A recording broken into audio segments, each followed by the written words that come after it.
Part 3 of the David M. Brown interview with Carolyn Jones Frei on the Rob Pratt Show, KDKA Radio, Pittsburgh, Pennsylvania, February 13th, 2010.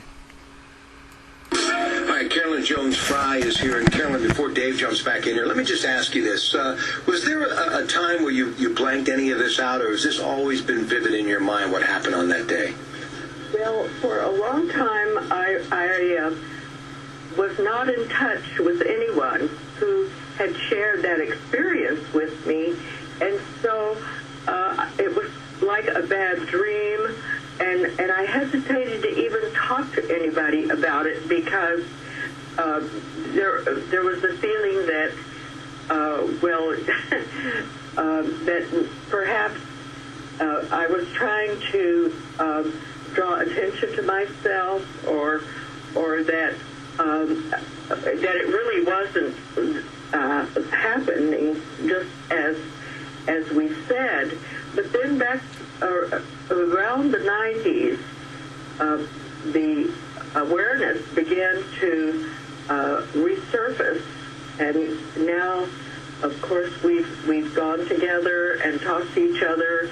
Those of us who are left, and of course they're dwindling one by one. I'm probably at 82. I'm the youngest survivor, and so it's very important to me to have something done about this so that it won't happen again. Not even if it isn't in my lifetime, somebody else's lifetime. Carolyn, did this, and you and I have talked about this before, but I don't think I asked you this question, and it had to have affected your whole life. But have you ever really thought about how it shaped your life living through that? Well, the main thing that I think other people would say, along with me, is that when your life is saved in the absence of so many others, that you realize that life is such a precious thing, and you feel such gratitude that you've had the opportunity to have your life, to have your career, to be married, to have your children and your grandchildren around you. And so it's a real awe-inspiring feeling to know that you've survived something that so many people didn't have the opportunity to experience. Yes, I've lived my whole life with a feeling of gratitude and something that made me realize always that I wanted to do something to pay back what I had gained. And of course, I miss my sister, I miss my uncle.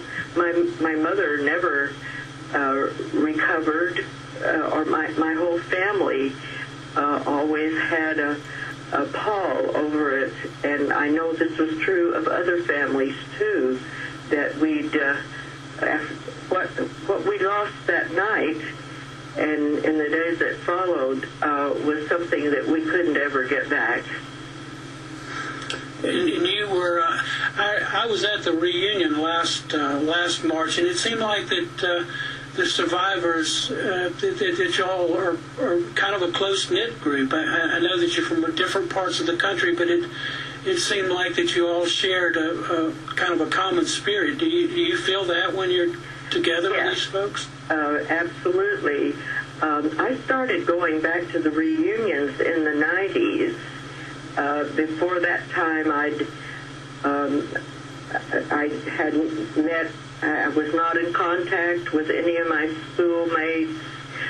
When I went to college at TSCW at Denton, there was not a single person in the student body who had come from New London. And so, in a sense, it was almost like it didn't happen.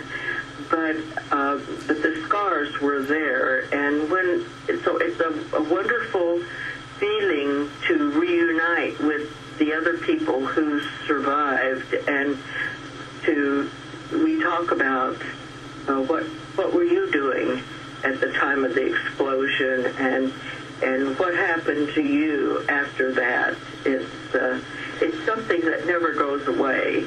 And